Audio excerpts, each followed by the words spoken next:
Hello! So we've all adjusted to the new questing system. That was the last piece of substantial content that we ended up getting to the game.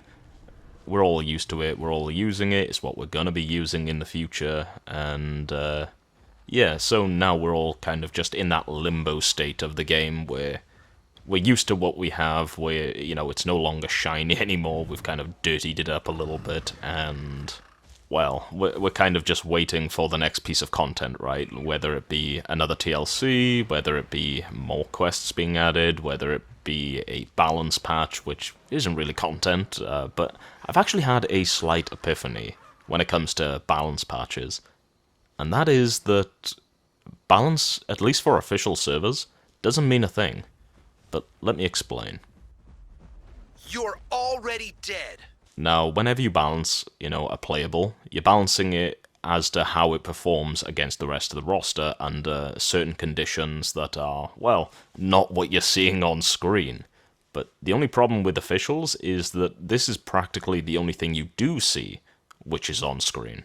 And until we end up getting those matchmaking changes, that's all you're going to see is just large groups of people all on the largest things in the game with the occasional thing to support them. But majority of it is usually just 5-slot playables. And then whenever you hear anybody talking about X playable being bad or, super good or whatever, it's always the same case that it's being compared to what's most commonly seen, which is, usually the 5-slot playables. So Rexes, Titans, Bars, the occasional Spino, the occasional Duck. You get where I'm coming from. And until we end up seeing those matchmaking changes, that isn't really going to change. Because those playables that people say are bad or just weak or whatever like that are always going to be fighting that uphill battle of this. You can talk about 1v1s as much as you want, but it will make zero difference against what is most common on official servers.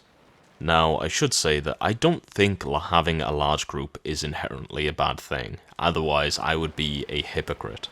The main thing that I find that really annoys me is when you have that large group, or you're going up against a large group that is also all just doing the same thing of, okay, we have 9+ people, let's all go Rexes, let's all go Titans, instead of maybe trying to, I don't know, use a little bit creativity. There's an uncountable number of combinations in the game in which you can actually, use different mechanics from different playables to get the outcome you want.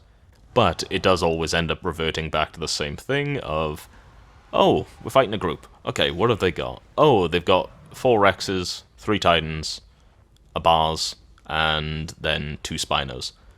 Okay, I see that interaction is not a thing at this point. And I can't lie, I've got this almost evil little thought in my head of pretty much just watching a mega pack or a Discord group all argue with each other and end up kind of just disbanding and separating over, an argument of who's gonna get to be the Rex of the group. It's like, Mom said it's my turn on the Apex. You get where I'm coming from? And so they end up just leaving, and then it shrinks a little bit, and then it shrinks a little bit, and this just continues until pretty much you're left with 3 to 4 man groups, which, I can't lie, sounds kind of healthy, until you end up actually coming across that one rare gem of a pack that actually enjoys playing as 12 Raptors, or say 9 Camptos and a Lambio, right? Honestly, I couldn't even be angry getting killed or as a solo by 9 Camptos and a Lambio. That sounds like a actual funny experience. Could you imagine? Has anyone ever seen just a Lambio surrounded by 9 Camptos, or maybe there's a Struthi mixed in there for the combat calls or whatever like that? That actually, I can't lie, that sounds actually really funny, and that's something I want to try out in the future maybe. But anyway, I've rambled on for almost 5 minutes at this point. Let's pretty much just get into what this video is going to be about. I got what I wanted to say out of my system. So, what are we doing for the video? A lot of Rhamphs, with a couple of Latins that ended up joining in for it as well, to take advantage of what Rhamphs do. And this was actually one of my favorite sessions I've had of playing this game in a good while, in a hot minute, just because of the actual nature of having more than, say, 2 ramps anyway. It's almost like a swarm of harmless piranhas, and I had so much fun with it, and I look forward to showing you all as well. But, with all that out of the way, I hope you all enjoy. So it starts off with me being invited to the one thing that I've been wanting to do since Rhamph released, which was a Rhamph swarm. Oh, he's about to In ramp. which then I did end up hearing one person in this say that they're not the biggest fan of Rhamph. It's okay. It's okay. Not everyone's enlightened. And so I come across my first potential victim, while everyone is kind of just trying to group up. An unfortunate Hats that has been pounced by a Rhamph and can also hear the fluttering of many other small wings. And it begins. Oh, no, he's yeah. We're never catching it. We're never seeing it ever again. Can you blame them? They can hear the flapping around them, the amount of wings, the little tiny wings. Well, that was a very short encounter, so how about we go over the amount of ramps we have here. And the names of our glorious warriors being Julie, Berserkin Blaze, Zegar, Sticky, Captain Facepalm, Jijitos, Taj Tone, me, and lastly Indo, who decided to stay away from everyone and not huddle for the cool group photo. But it seems that the gang is all here, and it seems we're all ready to go and pretty much annoy stuff to the point that they want to jump off a cliff. And the first thing that we seem to have spotted was actually a Spino. But we all know what it's like fighting Spinos. I'm waiting for the single fucking claw smash and all of us to die. And almost like a prophecy foretold, as soon as people ended up jumping onto the Spino, it did a claw smash and killed 2 Rhamphs. Hi. Yeah, I did say. I did tell you the one claw slam, and all of us die. So yeah, pretty much anything with AoE and is able to hit stuff on its side is kind of just not a target that you can really go for, even with a swarm of Rams. Just because, hey, that happens right there. So Spinos and Sukos are off the table because AoE and backhand. And so Indo ended up going out and he ended up finding 2 EOs in order for us to pester. And it was going decently well, forcing them to actually commit to a lot of friendly fire until they ended up taking a specific position in which they would pretty much be able to peel the ramps off of each other instantly. And when you're dealing with a swarm of ramps in this case, what's a little bit of friendly fire between EOs?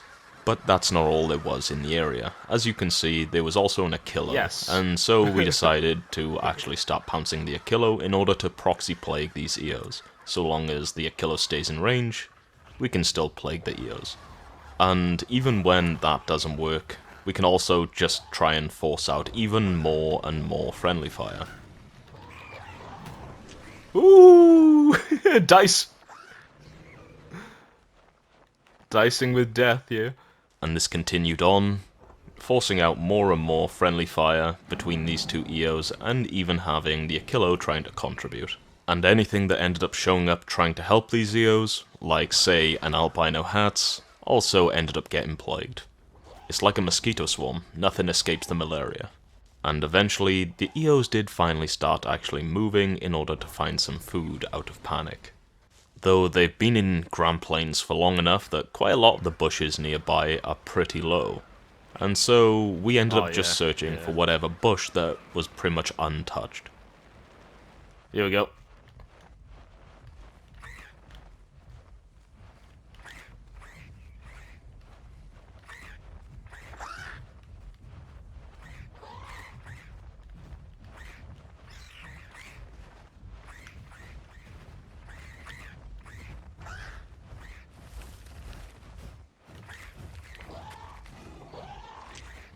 Oh god! Picking it apart like locusts. Locusts. We weren't able to completely stop them from eating, but any amount reduced is enough for our cause. And here's where I almost ended up losing my life right here. Ah! Yeah, this is going to be a little more difficult than we had intended. Starving Eos, stripping bushes of all the berries, while also being barrel-rolled out of the air by Hatzegopteryx. I think this calls for a target change, especially with the case that the Eos have now just made it into Birchwoods, in which, hey, there's just way more food there. So it's time to actually start switching it up a little. Just pounce onto the hats that's been following us, and eventually more hats will show up to help them. And thankfully, we have enough ramps that as soon as I hop off of this hat, another one will be there to take its place. Captain, right after me. This poor hats. Yeah, just take turns. Yeah. Oh, here comes the other one now as well. So now all we gotta do is just bait out friendly fire for them to hit each other. But with two hats pretty much defending each other the entire time, we switch it up to the one hat that was on his own, kind of just trying to bait all of the ramps to them. The ramps who had lost their lucky feather were out gathering fish just in case anyone was hungry. Yeah. And so the plan was simple. You pounce one hat, baiting over the other hats to come and try and defend them, then end up jumping off causing more friendly fire or using the strong grip in order to actually, well, tank a hit. And if they end up separating, well, that just makes it a lot easier to stack a plague on each of them. And then, once one hops off, another one hops on. Another one hops off, another one hops on. Building up more friendly fire damage, and also all under the lovely cacophony of Rhamph laughter. Were there casualties to our force? Well, of course there was. But everything comes at a price. And while they were able to get a touch of food out of our beloved fallen warrior's corpse, they were really just neglecting their water. And after a few minutes, one of the hats were very, very low on health thanks to the combination of taking, well, thirst damage and also an insane amount of friendly fire. And so they started to fly away in a mad rush to go and get some water. But here's the funny part of all this.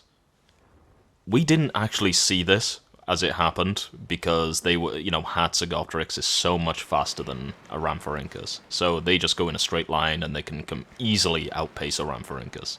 And in the mad rush to get away from all the ramps and to get some water, they miscalculated their flight. And we were none the wiser because of where the body ended up landing. But watching it in replay did give me a really good chuckle. And I'll count that as a kill for the Rhamphs. And around this time, we ended up getting a new addition to our little horde of winged demons.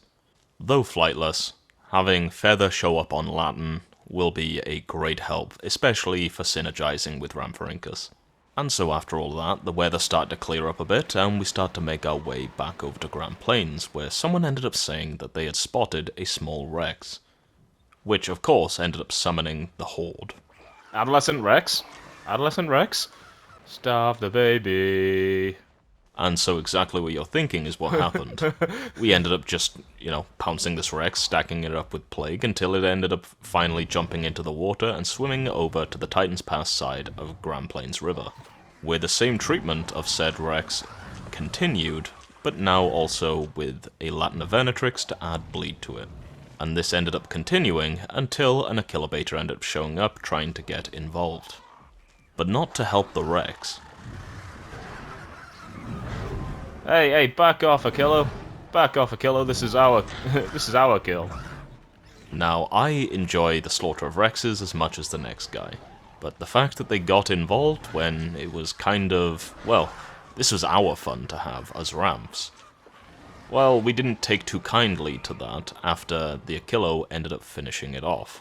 And so after the deed was done, we all immediately started going to attack this Achillo. Well, attack is a funny word, more like just plague it out. And so they pretty much immediately ended up crossing the log bridge over into Grand Plains, trying to defend themselves from the amount of Rhamphs surrounding them. And I'm guessing they were now regretting their choice of getting involved in what was supposed to be the Rhamph's kill. Oh, hi again, Indo. And the only witness to all of this was pretty much just a Hats that was also watching what we did to the Rex. It's just a... There's just a hat watching what's happening. And so this continued until the Achillo jumped off of this rock, started running east, and pretty much ended up jumping down into the water and swimming towards the island. Well, where this all started with the Rex in the first place. Still bleeding from the Latin, and likely pretty much empty on water for the amount of time that we've had them plagued. Dying from bleed, thirst, and also laughter. And the only one to witness all of this, or at least their end, was the Hats. A warning to anybody, if you end up spotting a swarm of Rhamphs, however tempting it is to maybe try and help them, or just get involved in the first place, just know that they may turn on you, as if you get involved and try to help them, it may be seen as trying to steal their glory. But next up here, Phoenix ended up showing up I see online, Phoenix. and he wanted to show me a very funny little Rhamph bug. Wait, what the hell did you do? This is another bug that I want added to the list of bugs not to fix, just purely for the funny. I don't understand. What did he do? How did he do it? But after that, not much really happened. We did end up coming across a couple patches in which we did attempt to try and plague them for a little bit, but it didn't go too well. Yeah, sideways ramps. JJ. One patchy did end up dying, but less to us and more towards the Achillo that was in the area. And so after that failed attempt, seeing as Apache can just hit us while we're on its side the entire time, it's pretty difficult to actually starve out Apache, especially with it being a herbivore and all, right? But it wasn't a total loss. We did technically gain something out of this, and that was that I ended up spotting a particular Hatzegopteryx.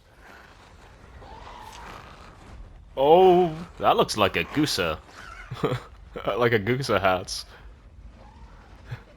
The basic call as soon as I said that kind of answers a lot of questions there, Goosa. So yeah, Gooser ended up popping on, and he chose Hatzegopteryx. He only really enjoys playing two playables, which is Hatzegopteryx and Tyrannotitan. But I think that's just because he sucks at playing Wrecking Ball in Overwatch. It's okay, Gooser, we can both be kings of rank 5 bronze. But anyway, we eventually ended up moving on over into Green Hills, where we ended up actually spotting two Tyrannotitans, and both of them were also trying to make their way towards the cave before they end up getting starved out. But I was kind of just trying to teach people that, hey, you can just put them in combat with Rhamph now. Yeah, they get the combat timer, they don't take any damage though. We have a Latin anyway who has been pretty good in pretty much just keeping anything that we're going against bleeding the entire time, just to avoid them from running to a cave or from logging on the spot from us anyway. But then to make that even easier, Taj was not really a fan of playing Rhamph, so he ended up switching to Latin. So that's even more of a chance that we don't even need to, well, put them in combat as Rhamphs. As at the time of this session, I was still under the impression that Rhamphs being able to put people in combat timers was a bug. No. So I didn't really want to abuse it, but yeah. The option was always there. Thankfully, we didn't really need it. But once they saw that we can pretty much just keep them in combat the entire time and stop them from caving or logging, they ended up crossing the river over the log bridge in order to avoid getting a home cave debuff. And to add a little bit of extra funny to this, an alpha critter ended up coming out of the water and, well, trying their luck, though, sadly, they're a lot slower than the Titan. But that's fine. That alpha critter will come into play a little bit later. And so here's where it got a little bit hectic. The combination of Rhamphorinchus Laughter combined with Scab Picker usage, reducing the bleed healing of the Titans, which worked perfectly, into the two Latins also just keeping both of these Titans bleeding the entire time, all while Goosa was watching from up top. Though it seems that Goosa maybe wanted to spice this up a little bit. And so, while watching, he looked to the Rhamphorinchus at his feet, and decided to end up grabbing it, before then jumping down, and dangling said Rhamphorinchus in his beak in front of one of the Titans, before then walking away.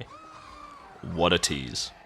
Though this came at the cost of, well, him getting attacked by either of the Titans whenever he got close. Though that could also be because they're starving to death.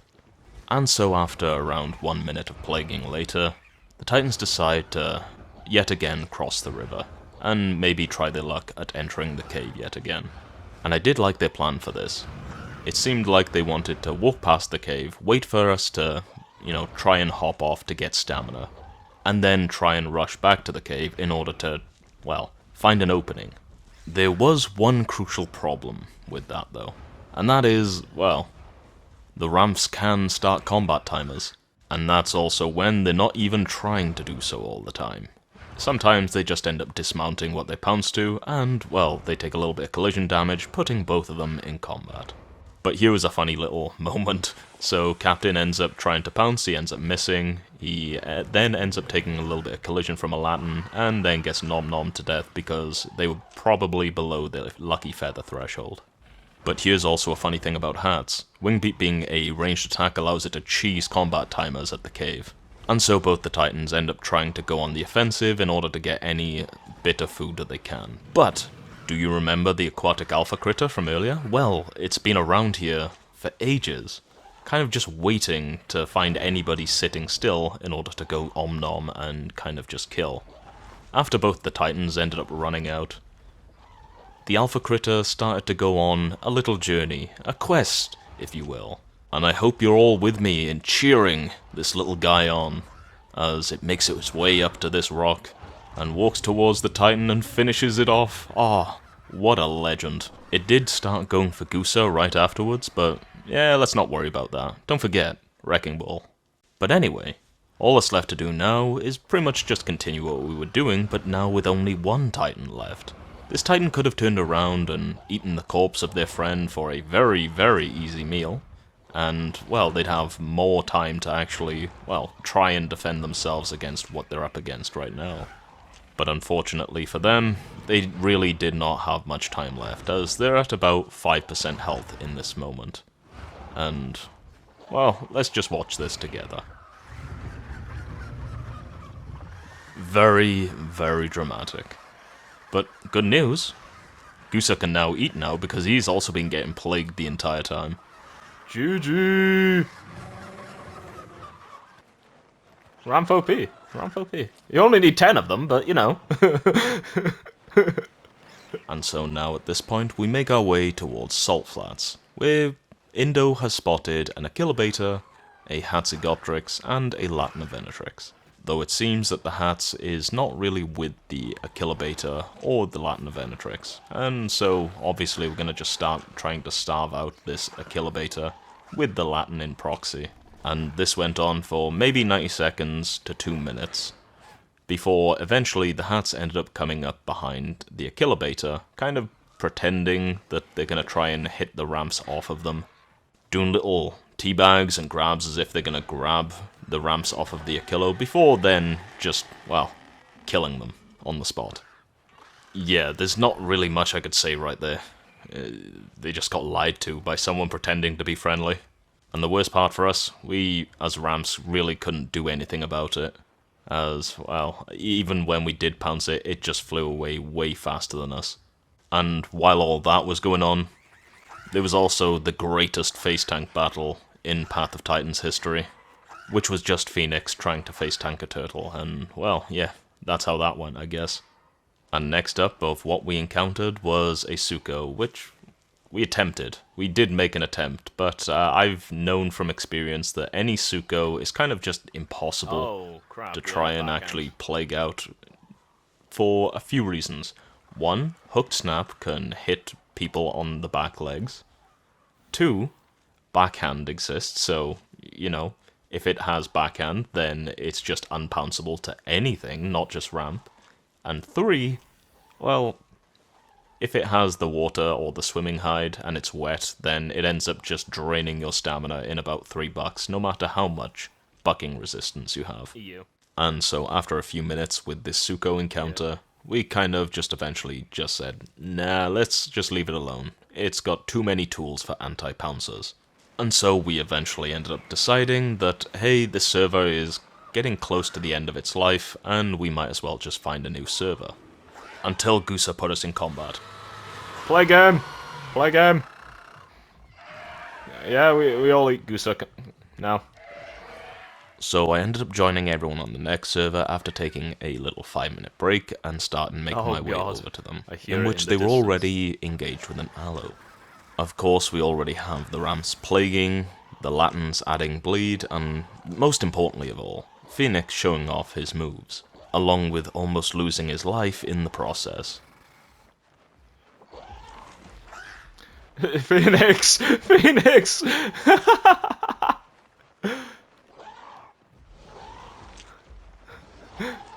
It's like a witch. And as you can clearly see, this aloe is almost dead by the time I even arrived, so yeah, it's not really long for this world. Oh. And so not long after this aloe, a Serato ended up showing up, and they were just spamming taunt the entire time. They weren't really doing anything, they weren't reacting, they weren't attacking back. But that's because it was someone who was joined in with us. But they ended up just pulling a little joke and hopping on Serato without telling anybody. And so we ended up moving on over into Green Hills, where Indo had actually found a duo of Pycnos.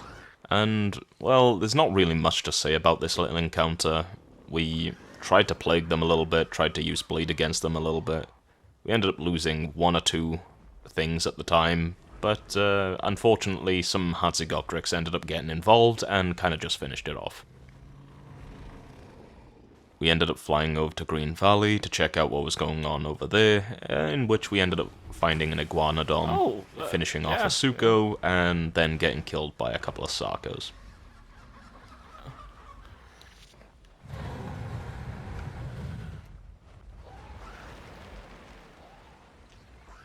I'm sad I can't get an Iggy thumb off of that corpse. Truly a tragedy I hope gets fixed soon, as I do miss stealing trophies from juvie dinos. And so we start to make our way back towards Green Hills, but not before messing with an aloe for a little bit. As over in Green Hills, one of us had ended up spotting a Rex, and let's just say it is going through everything right now. And as I'm arriving onto the scene, it starts moving north, towards the river, ready to cross over, where we can have a little more fun. And this is where Pycno ended up arriving, in effort to try and help out the Rex from starving to death. But it wasn't just a Pycno. There was also the 2 hats that also interfered earlier with attacking the other Pycnos that pretty much came to attack the Rex and the Pycno together. And so there's only really one correct course of action here. Plague the Pycno, plague the Rex, and plague the hats all together. But here's a funny thing about the hats. They'd already taken a considerable amount of damage, and when one of us ended up pouncing onto them, another hats ended up using Wing Beat, pushing them off the edge, and they kind of just fell to their death. But now the Rex and Pycno have food, so there's only one course of action here. Take the body.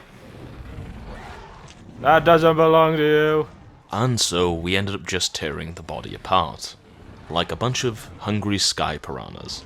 And I assure you it did not last long, maybe around 20 seconds at most before the entire body was just gone, dissipating any hope for this Rex to stave off its hunger for another 12 minutes. As their only course of action now, in order for any chance of survival, is to stay near the water. Now it's your drinking speed versus plague speed.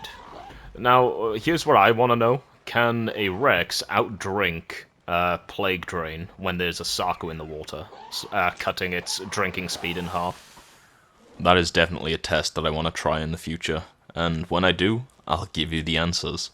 But now this Rex seems to be in the predicament that if it doesn't drink, it'll end up taking thirst damage. But in the time that it's spending drinking, it's also losing hunger at, well, an increased rate. Mainly because it isn't bucking off the Rhamphs that are plaguing it. And they continued to stand there until I got a little suspicious of them maybe trying to combat log.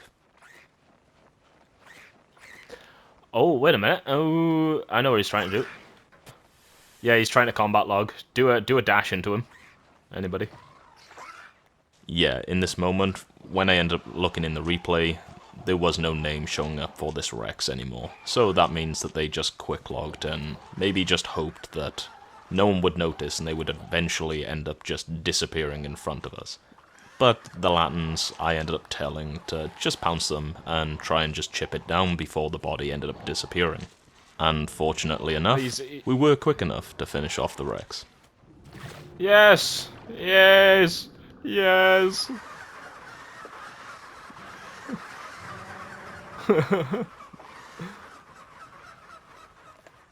And so with that dealt with, it was now time to, well, find another dino to do the same thing to. In which one of us ended up finding an EO a little to the south across the river. And this was kind of strange in the fact that this EO wasn't bucking the Rhamphs off at all. It wasn't making any effort to get rid of the Rhamphs, or do anything defensive for itself. The only time it actually managed or tried to be defensive in any way whatsoever was when the Latins ended up actually biting it. And it makes me wonder that if the Latins hadn't hit it whatsoever, would this EO just let the Rhamph sit on it indefinitely? But I guess we'll never know, which is fine by me, because as soon as the Latins ended up actually attacking it, then the EO tried to defend itself, it started to hit the Latins, it started using block, and it eventually ended up charging towards a little crevice. Now, if this EO was up against like a group of raptors within a kilo mob boss pack, I would say this is a decent spot. But with a bunch of Rhamphs that can pretty much just watch you from above, yeah. And so you all know the score here. The Latins are pretty much just there to try and keep it in combat if they ever get the chance, and the Rhamphs end up just pouncing onto the back legs, just adding plague, and just, well, you already know the story here. When the EO starts bucking and shaking off the Rhamphs, then you hop off, and another Rhamph ends up taking your place. But if you want a little bit of a side story to what's already happening here, Gooser ended up showing up. Oh, hi, Gooser.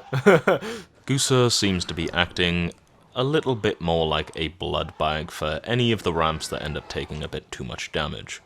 That is until Phoenix ends up actually hopping on, and, well, just trying to plague Gooser outright. He's just keeping you plagued fully, Gooser.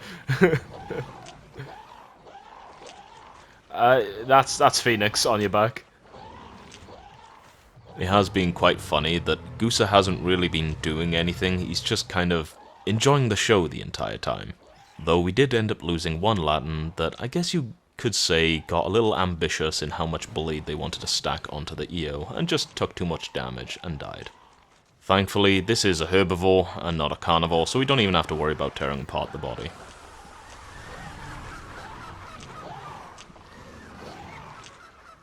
But all of this commotion did end up attracting over another Hatzegopteryx, in which now Gooser can actually have some fun, instead of just watching us have ours.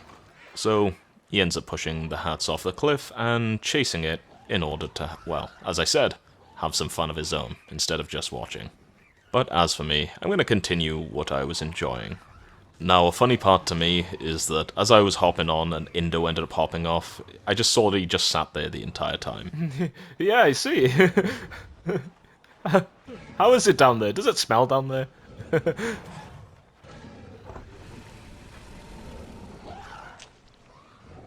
Hi. Yeah, I'm just gonna sit here. I'm just gonna get some stamina. Oh, why did he... why did he decide to turn there? No. I see how it is. Indo hops off and EO completely ignores him. I hop off, start resting there, and then the EO decides to turn around and, well, try and attack. I feel like I'm cursed at times. But if there's anything to actually brighten my mood, it's just Phoenix just doing this. I don't know how he did it at the time. I had no idea. But it just completely bewildered this EO. It's a true show of dominance. And after seeing this, the only thing that EO really can do at this point is just run away from this mystic magic of the Rhamph. And so they end up running directly towards the river. And what was waiting at the river? Well, it was a Spino. Well, there wasn't just a Spino. There was 4. Jesus, there's 4 spiders! Yeah. And so the EO ended up rushing towards the cave, though it was ignoring the Spinos that were actually trying to help by using AoE to kill all the small stuff that were plaguing it and pouncing it and causing it pain. All until it ended up finally reaching the cave, in which it backed itself up to the wall, and our only effort now is to just keep it in combat. There was also still all the bleed that the Latins had ended up adding to it, but just for good measure, may as well give it a quick dash.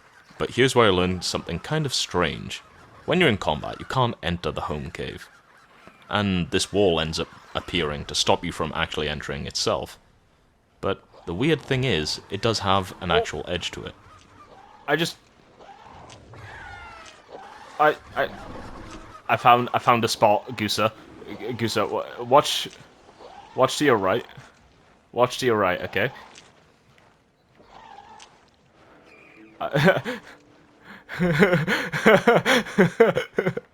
Hello.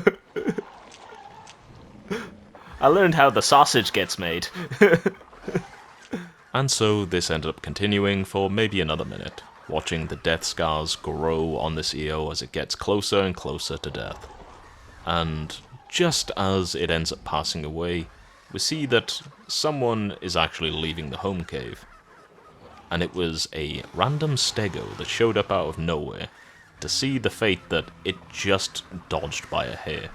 Now be honest with me, if you just left the home cave and you ended up, well, just seeing an EO starve to death, then being surrounded by a bunch of Rhamphs, what would be going through your mind in that moment?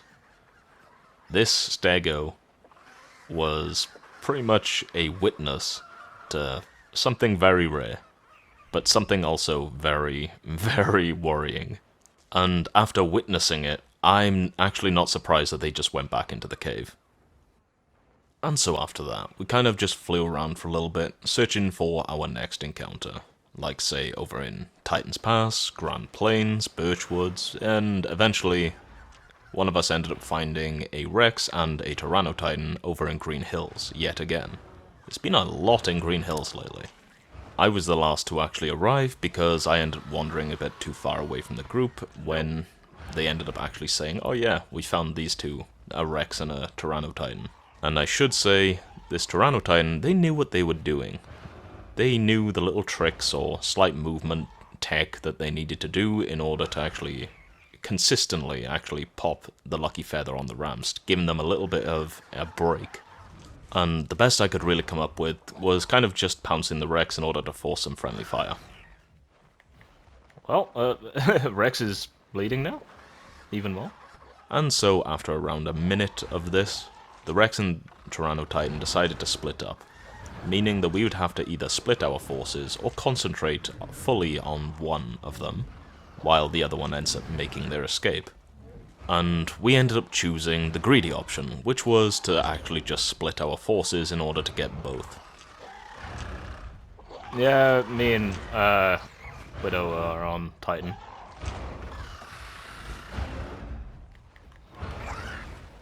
Oh, I lost my feather.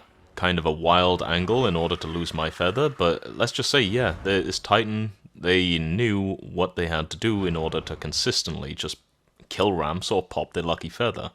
And when you come across a Titan that knows what to do, it's kind of one of the hardest apexes to actually plague without it actually just having AoE.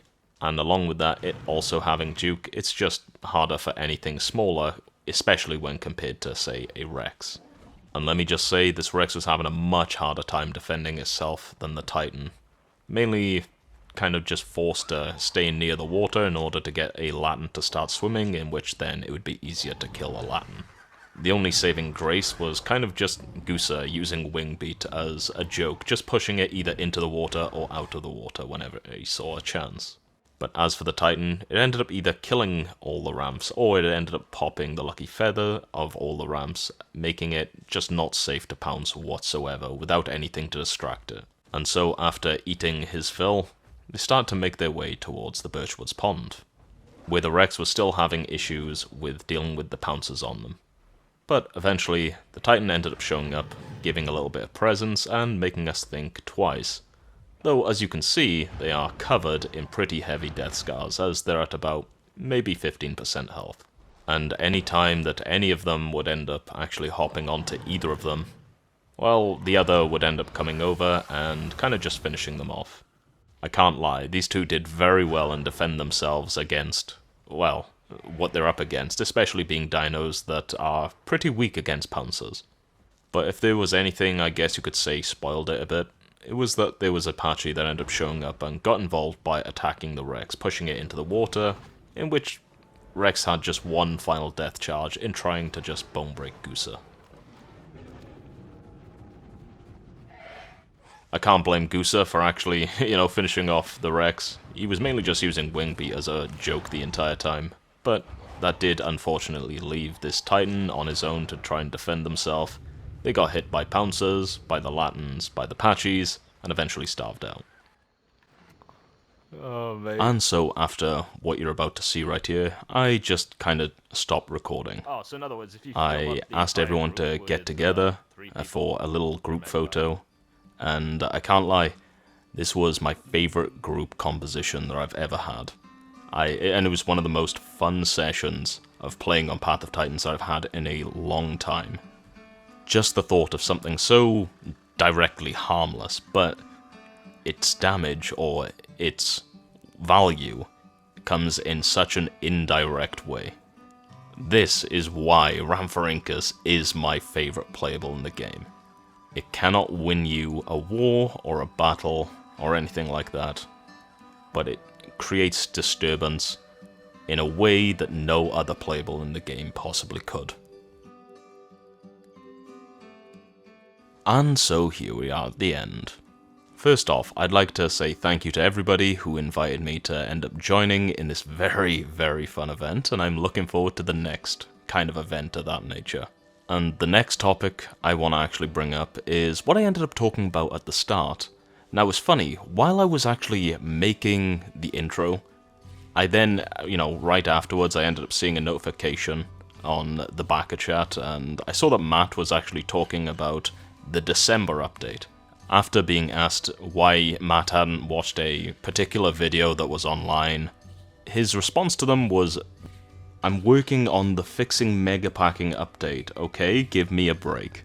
And, I mean, sure, it may sound a little aggressive, but hey, I think that's fair. And what did I say in terms of, from my last video, talking about a December update possibly being matchmaking changes? I'm so excited. Now, if we end up getting something along the matchmaking changes for the December update, as I said, best Christmas gift from Alderaan. Let's be honest. But as for making this video, this was actually it was such a pain in the ass to make this video. I have had so many problems with trying to do voice recording lately, especially over the past week, that every time that I want to try and do a voiceover or anything like that, it would always be just, I'd end up catching the sounds from, say, my next door neighbors, or a car that's down the road, because this microphone is extremely sensitive. You can probably hear the dogs barking next door. I don't know why I'm actually pointing to the wall right now, as if you can actually see that I'm pointing to the wall, but yeah, either way. Yeah, let's just say it was a pain in the ass to actually do voice recording, and you can hear those dogs again. And so in the effort of keeping what little sanity I have left due to noise pollution whenever I try to do a voiceover, I think I'm gonna call it right here. So, for all who's been watching up to this point, I hope you've all enjoyed, and I hope you all have a lovely day. Bye.